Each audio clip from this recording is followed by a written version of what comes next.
যেসব পুলিশ এখনো কাজে যোগ দেয়নি তারা অপকর্মে জড়িত, তাদের বিরুদ্ধে ব্যবস্থা নেওয়া হবে, জানালেন স্বরাষ্ট্র উপদেষ্টা। রপ্তানির আড়ালে হাজার কোটি টাকা পাচার, সালমান এফ রহমান সহ ২৮ জনের বিরুদ্ধে ১৭ মামলা, নতুন মামলায় আনিসুল পলক কারাগারে। যান্ত্রিক ত্রুটির কারণে আগারগাঁও থেকে মতিঝিল পর্যন্ত মেট্রো রেল চলাচল সাময়িক বন্ধ, ভোগান্তিতে যাত্রীরা।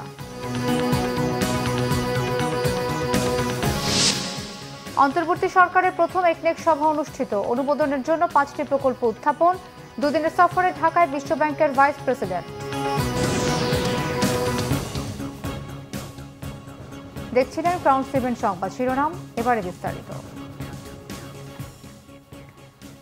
যেসব পুলিশ এখনো কাজে যোগদান করেনি তাদের আর সুযোগ দেওয়া হবে না, তাদের বিরুদ্ধে শৃঙ্খলা ভঙ্গের ব্যবস্থা নেওয়া হবে, বলেছেন স্বরাষ্ট্র উপদেষ্টা লেফটেন্যান্ট জেনারেল মোহাম্মদ জাহাঙ্গীর আলম চৌধুরী।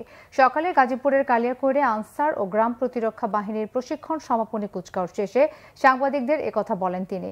এ সময় উপদেষ্টা বলেন, যে পুলিশ সদস্য এখনো কাজে যোগ না দিয়ে লুকিয়ে রয়েছেন তাদের বিরুদ্ধে ডিসিপ্লিনারি অ্যাকশন নেওয়া হবে। তিনি আরো বলেন, নিশ্চয়ই তারা কোনো অপকর্মে জড়িত, এ কারণে তারা কাজে যোগ দেননি। তাদের ব্যাপারে তথ্য অনুসন্ধান চলছে বলেও জানান তিনি।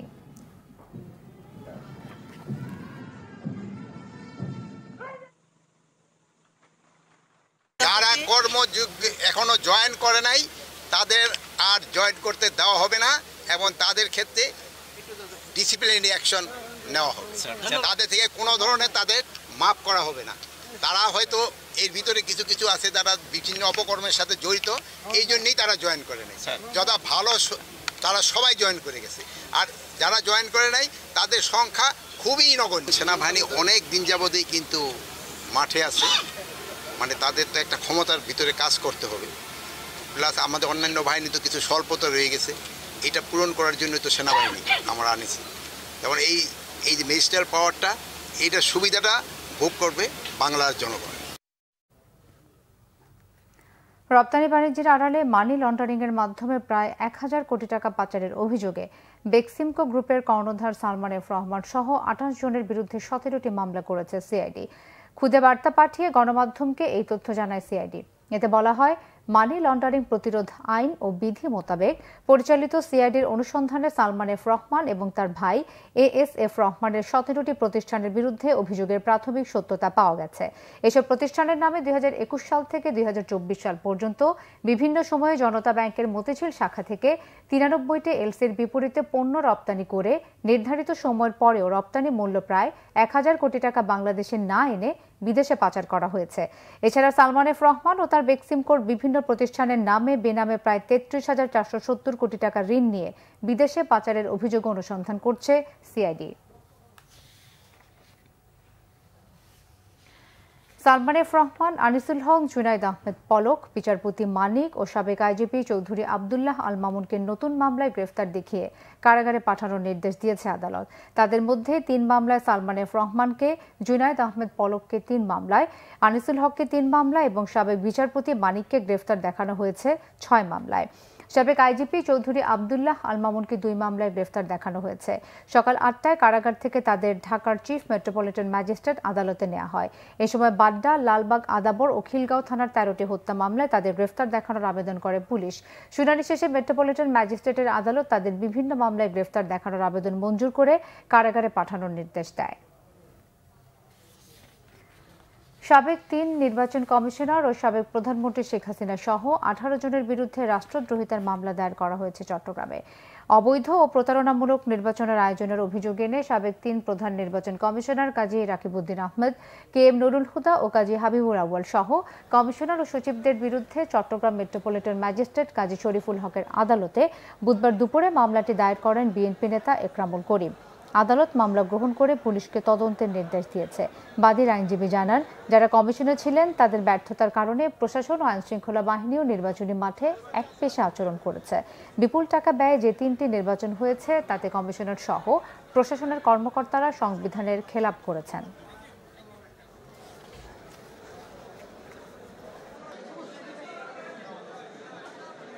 সংবিধান যারা রক্ষণ করার কথা তারা সংবিধান ভঙ্গ করেছে, ভঙ্গ করে রাষ্ট্রদ্রোহী মামলা অপরাধ করেছে। যাদের বিরুদ্ধে করেছে ইলেকশন কমিশন এবং যারা ভুয়া এমপি নির্বাচিত হয়েছে দাবি করেছে, তাদের বিরুদ্ধে মামলাটা আনেছি সংবিধানের আলোকে রাষ্ট্রদ্রোহিতার অভিযোগে।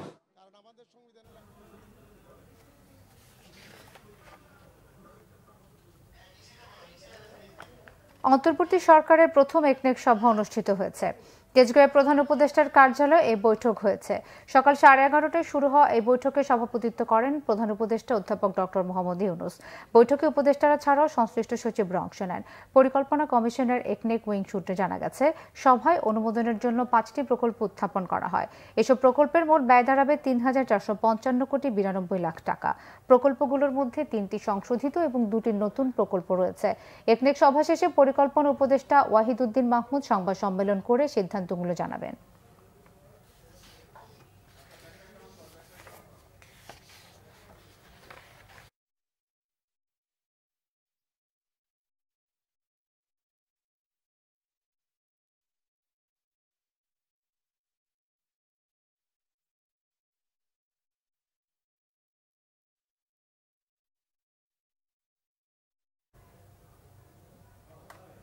দুদিনের সফরে ঢাকা এসেছেন বিশ্বব্যাংকের দক্ষিণ এশিয়া অঞ্চলের ভাইস প্রেসিডেন্ট মার্টিন রাইজার। সকালে ঢাকায় পৌঁছান তিনি।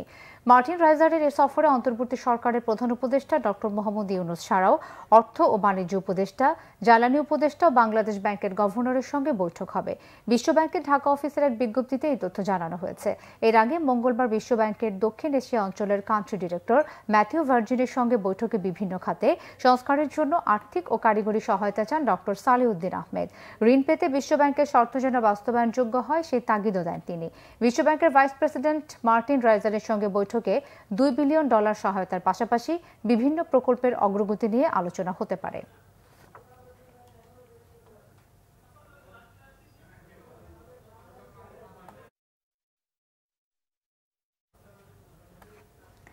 রাজধানীর এভারকেয়ার হাসপাতাল থেকে আজ গুলশানের বাসায় ফিরবেন বিএনপি চেয়ারপারসন বেগম খালেদা জিয়া। বিএনপির প্রেস উইং থেকে জানানো হয়েছে, বিকেল 5:30টায় এভারকেয়ার হাসপাতাল থেকে গুলশানের বাসভবন ফিরোজের উদ্দেশ্যে রওনা দেবেন বেগম খালেদা জিয়া। মেডিকেল বোর্ডের সিদ্ধান্তে স্বাস্থ্যের কিছু জরুরি পরীক্ষা নিরীক্ষা এবং চিকিৎসা শেষে হাসপাতাল থেকে বাসায় ফিরবেন BNP chairperson. Liver, kidney, diabetes, arthritis সহ নানান জটিলতায় ভুগছেন বেগম খালেদা জিয়া। স্বাস্থ্য পরীক্ষার জন্য 11 সেপ্টেম্বর রাত 2:45টার দিকে রাজধানীর এভারকেয়ার হাসপাতালে নেওয়া হয়েছিল তাকে। এক সপ্তাহ পর বাসায় ফিরছেন তিনি।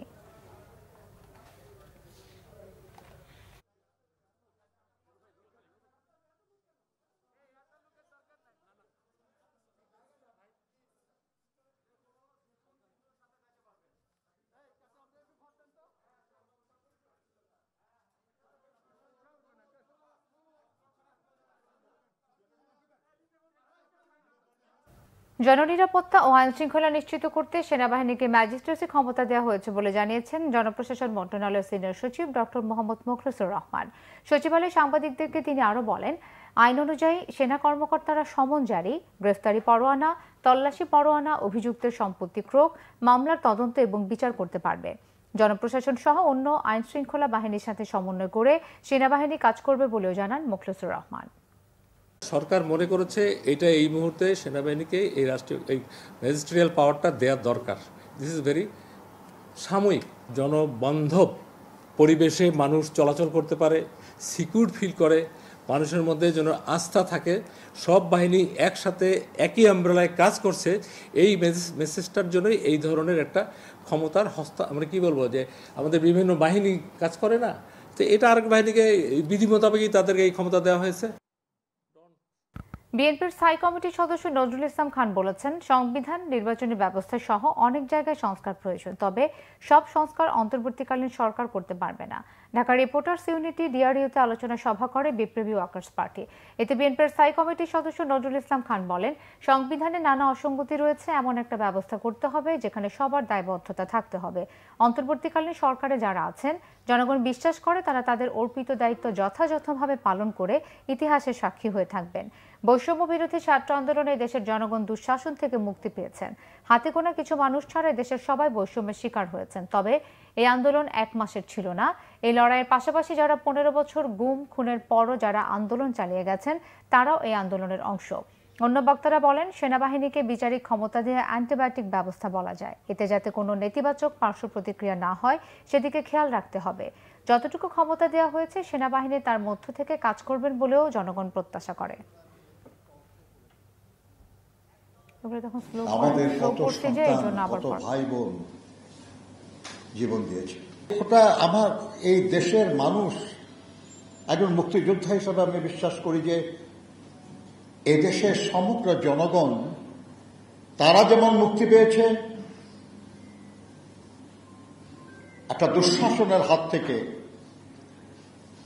এই জন্য আমি যারা লড়াই করেছে, যারা নেতৃত্ব দিয়েছে, যারা জীবন দিয়েছে, তাদের সবার কাছে কৃতজ্ঞ। যান্ত্রিক সমস্যার কারণে আগারগাঁও থেকে মতিঝিল পর্যন্ত মেট্রো রেল চলাচল সাময়িকভাবে বন্ধ রয়েছে।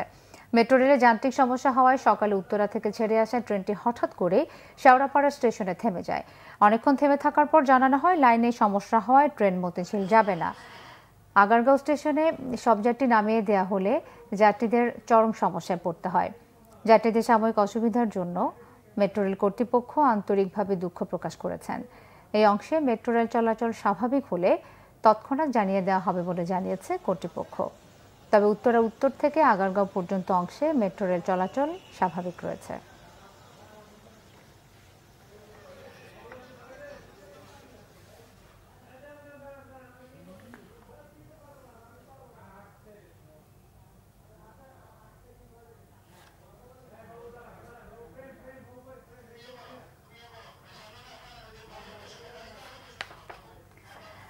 দর্শক, আগারগাঁও মেট্রো রেল স্টেশনে আছেন আমাদের সহকর্মী ফররুখ বাবু, সরাসরি কথা বলছি তার সাথে। বাবু, কখন নাগাদ মেট্রো রেল চলাচল স্বাভাবিক হবে? যাত্রীদের দুর্ভোগ কেমন দেখছেন? আপনি জানেন যে মেট্রো রেলে সকাল 9:40 থেকে মেট্রো স্টেশনে আগারগাঁ পর্যন্ত উত্তরা থেকে এই সার্ভিসটা চালু থাকার পরেও আগারগাঁ থেকে মতিঝিল অংশে আসলে সার্ভিসটা সম্পূর্ণ মেট্রো কর্তৃপক্ষ তারা বন্ধ রেখেছে। তার কারণ হচ্ছে খামারবাড়ি এলাকাতে ফার্মগেট মেট্রো স্টেশনের আগে একটা পিলার এবং সেই সাথে যে সংযোগ লাইনটা ছিল, যে গার্ডার বলা হয়, সেই গার্ডার যে 4টা গার্ডারে একটি গার্ডারে আসলে সমস্যা দেখা দিয়েছে। সেই কারণে মেট্রো রেল কর্তৃপক্ষ বন্ধ রেখেছে। তবে কখন নাগাদ এই গার্ডারে যে যান্ত্রিক ত্রুটি যে দেখা দিয়েছে সেটা কখন নাগাদ শেষ করতে পারবে সেই বিষয়টা নিয়ে তারা এখন পর্যন্ত আসলে কোনো ধরনের বার্তা দেয়নি। তবে এখানে আমরা আগারগাঁ স্টেশনে দেখতে পাচ্ছি যে আসলে উত্তরা থেকে উত্তরা এবং মিরপুরের যে শেষ প্রান্ত পল্লবী এলাকা থেকে বিভিন্ন যাত্রী তারা আসছেন এবং এসে তারা আগারগাঁতে এখানে নেমে যাচ্ছেন এবং নেমার পরবর্তীতে আসলে আগারগাঁ এলাকাতে আসলে এখানে দীর্ঘক্ষণের একটা যানজট লেগে আছে এবং সেই যানজট তারা এখানে যারা যাত্রী আছেন তারাই বলছেন যে এখান থেকে কোনো যানবাহন তো পাওয়া যাচ্ছে না, কারণ মিরপুর থেকে যে গাড়িগুলো বা মোহাম্মদপুর থেকে যে গাড়িগুলো আসছে সেই গাড়িগুলোতে আসলে কোথাও কোনো তিল ধারণের ঠাঁই নেই। আমরা আপনি দেখতে পাবেন যে প্রতিটি বাসে আসলে কি পরিমাণ যাত্রীর ভিড়। এখানে আসলে যারা নারী রয়েছে, নারী কর্মী এবং শিক্ষার্থী রয়েছেন, তারা কোনোভাবে বাসে উঠতে পারতেছে না। ঘন্টার পর ঘন্টা এখানে দাঁড়িয়ে থাকার অভিজ্ঞতার কথা তারা বলছেন। সেই সাথে আসলে এখানে রিক্সা থেকে শুরু করে বাকি যানবাহনেরও খুব এখানে সংকট দেখা দিয়েছেন এবং অনেকেই পরবর্তীতে পায়ে হেঁটে গন্তব্যে যাওয়ার জন্য সিদ্ধান্ত নিয়েছেন। তবে মেট্রো সার্ভিস বন্ধ থাকার কারণে আগারগাঁ এলাকা থেকে এই কাওরান বাজার ফার্মগেট পুরো এলাকার সড়কে দুপাশেই যানজটের আকার ধারণ করেছে এবং সেই যানজট আসলে কখন নাগাদ শেষ হবে সেই বিষয়টা নিয়ে এখন পর্যন্ত ট্রাফিক থেকে শুরু করে আসলে কোনো ধরনের কোনো নির্দেশনা এখন পর্যন্ত কেউ দিতে পারেনি। কারণ এই যাত্রীর চাপ, হঠাৎ করে মেট্রো রেলের যাত্রীর চাপ, সেটা পুরোটা সড়কে নেমে আসাতে মেট্রো কর্তৃপক্ষ এবং সড়কের ট্রাফিক কর্তৃপক্ষ দুজনেই এখন আসলে হিমশিম খাচ্ছে। বাবু, আপনাকে ধন্যবাদ। চট্টগ্রাম বিশ্ববিদ্যালয়ের মূল ফটক ও প্রশাসনিক ভবনের তালা ঝুলিয়ে দিয়ে কমপ্লিট শাটডাউন কর্মসূচি পালন করছে শিক্ষার্থীরা। টানা আন্দোলনের পরও উপাচার্য নিয়োগের প্রজ্ঞাপন জারি না হয় তাদের এই কর্মসূচি। শিক্ষার্থীরা বলেন, উপাচার্য নিয়োগের প্রজ্ঞাপন না আসা পর্যন্ত ক্যাম্পাস কমপ্লিট শাটডাউন থাকবে। উপাচার্য নিজে গিয়ে তালা খুলে ক্যাম্পাসে ঢুকবেন। বিভিন্ন বিশ্ববিদ্যালয় এরই মধ্যে উপাচার্য নিয়োগ হলেও চট্টগ্রাম বিশ্ববিদ্যালয়কে অবহেলা করা হচ্ছে বলে তাদের অভিযোগ। গত 12 সেপ্টেম্বর গুঞ্জন ওঠে চট্টগ্রাম বিশ্ববিদ্যালয়ের উপাচার্য হিসেবে নিয়োগ পেতে যাচ্ছেন বিশ্ববিদ্যালয়টির রাজনীতি বিজ্ঞান বিভাগের সাবেক অধ্যাপক ডক্টর মোহাম্মদ ইয়াহিয়া আখতার। কিন্তু এর মধ্যে কয়েকদিন পেরিয়ে গেলেও শিক্ষা মন্ত্রণালয় থেকে উপাচার্য নিয়োগের প্রজ্ঞাপন জারি করা হয়নি। এতে করে সেশন জটের আশঙ্কায় আন্দোলন শুরু করেছেন শিক্ষার্থীরা। চট্টগ্রামে বৈষম্য বিরোধী ছাত্র আন্দোলনের সময় শিক্ষার্থীদের উপর হামলার অভিযোগে যুবলীগ নেতা সাদ্দামকে গ্রেফতার করা হয়েছে। রাতে ফৌজদারহাট এলাকা থেকে তাকে গ্রেফতার করা হয়। বিষয়টি নিশ্চিত করে র্যাব জানায়, 4 আগস্ট শিক্ষার্থী ইব্রাহিম ও তার বন্ধুরা চট্টগ্রামের কোতোয়ালি এলাকায় ছাত্র জনতার আন্দোলনে অংশ নেন। এ সময় বাকুলিয়ায় যুবলীগ নেতা সাদ্দামের সাথে 25 থেকে 30 জন সন্ত্রাসী দেশীয় অস্ত্র দিয়ে তাদের উপর গুলি করে। এতে আহত হন বেশ কয়েকজন শিক্ষার্থী। এই ঘটনার জেরে শিক্ষার্থী ইব্রাহিম বাদী হয়ে কোতোয়ালি থানায় 20 জনের নামে হত্যা চেষ্টার মামলা করেন। সাদ্দামের নামে আরও একটি হত্যা মামলা রয়েছে বলে র্যাব জানিয়েছে।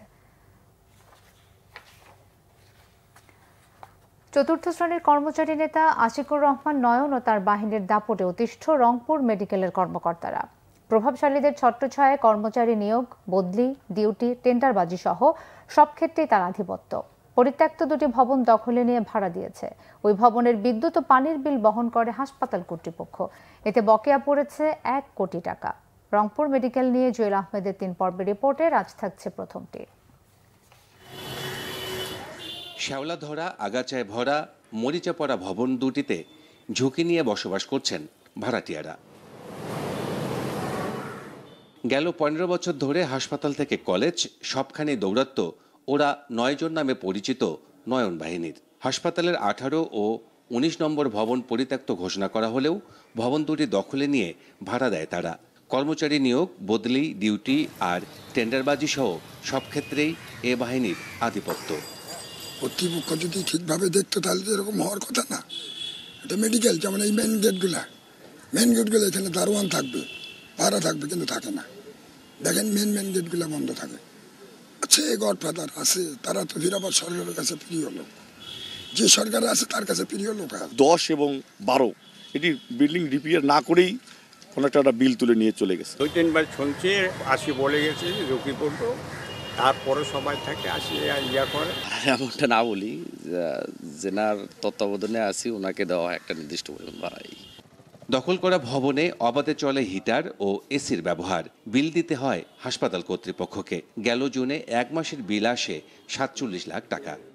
এখানে একটা হিউজ কনজাম্পশন হচ্ছে, কারণ এখানে প্রায় 32টা ফ্যামিলি থাকে। 32টা ফ্যামিলি তো আপনারা 32টা ফ্যামিলি অনেক এখানে কনজিউম হচ্ছে, আপনার পানি কনজিউম হচ্ছে, বিদ্যুৎ কনজিউম হচ্ছে, যার ফলে এখানকার যেটা মান্থলি যেটা খরচ তার চেয়ে অনেক বেশি তাদেরকে বিয়ার করতে হচ্ছে। এবং সরকারের এখানে ঊর্ধ্বতন কর্তৃপক্ষ থেকে এখানে নির্দেশ দিয়েছে যে কোনো অবৈধ যদি কোনো লাইন থাকে বা থাকে সেটা যেন কাট আপ করা হয়। হাসপাতাল কর্তৃপক্ষ জানিয়েছে ভবনে বসবাসকারীদের উচ্ছেদের নোটিশ দেওয়া হয়েছে। 18-19 নম্বর কোয়ার্টার কিন্তু এটা পরিত্যক্ত ঘোষণা আছে। তো তবে যেহেতু পরিত্যক্ত ভবন, এখানে বসবাস করা ঝুঁকিপূর্ণ এবং আগামী 15 দিনের মধ্যে এটা অবশ্যই খালি করে দিবেন, না হলে আমরা প্রয়োজনীয় প্রশাসনিক ব্যবস্থা নেব, আইনগত ব্যবস্থা নেব। গত 5 আগস্ট আওয়ামী সরকার পতনের পর সটকে পড়ে অভিযুক্ত নয়ন। জুয়েল আহমেদ, বাংলা ভিশন, রংপুর। প্রায় 1 দশক পর প্রথমবার বিধানসভা নির্বাচনের ভোট হচ্ছে ভারত নিয়ন্ত্রিত জম্মু ও কাশ্মীরে। সহিংসতার আশঙ্কায় সর্বোচ্চ সতর্ক অবস্থায় রয়েছে সেনা, পুলিশ সহ আইনশৃঙ্খলা বাহিনী। নরেন্দ্র মোদীর নেতৃত্বাধীন ভারতীয় জনতা পার্টি বিজেপি সরকার সংবিধানের 370 ধারা বিলুপ্ত করে জম্মু ও কাশ্মীরের বিশেষ মর্যাদা ছিনিয়ে 2টি কেন্দ্রশাসিত অঞ্চলে ভাগ করার পর এবারই প্রথম বিধানসভা নির্বাচন হচ্ছে সেখানে। 370 ধারা বিলোপে জম্মু ও কাশ্মীরে আসন সংখ্যা 83 থেকে বেড়ে হয়েছে 90। নির্বাচনের প্রথম দফায় 24টি আসনে জনপ্রতিনিধি নির্বাচনে বুধবার সকাল থেকে বিভিন্ন কেন্দ্রে ভিড় করেন ভোটাররা। স্থানীয় সময় সকাল 7টা থেকে শুরু হয় ভোট গ্রহণ।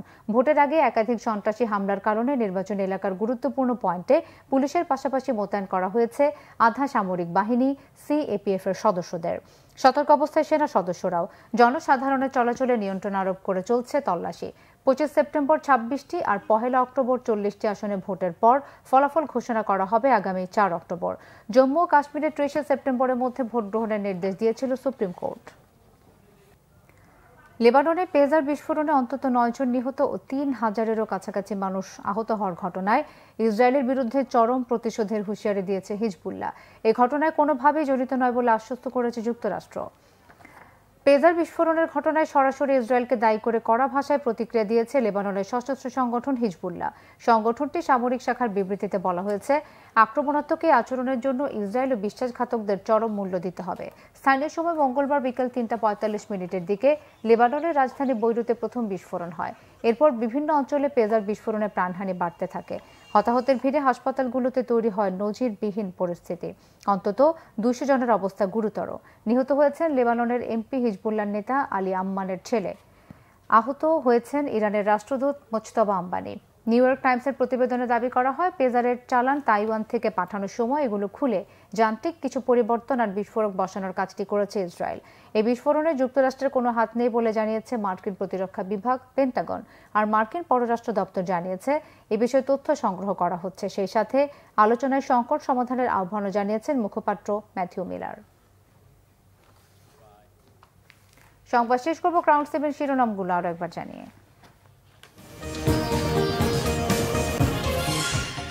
যেসব পুলিশ এখনো কাজে যোগ দেয়নি তারা অপকর্মে জড়িত, তাদের বিরুদ্ধে ব্যবস্থা নেওয়া হবে, জানালেন স্বরাষ্ট্র উপদেষ্টা।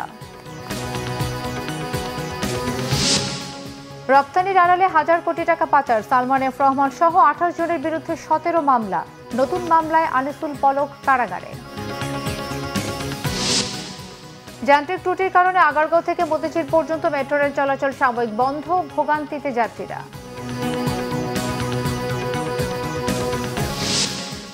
অন্তর্বর্তী সরকারের প্রথম একনেক সভা অনুষ্ঠিত, অনুমোদনের জন্য 5টি প্রকল্প উত্থাপন। দুদিনের সফরে ঢাকায় বিশ্বব্যাংকের ভাইস প্রেসিডেন্ট।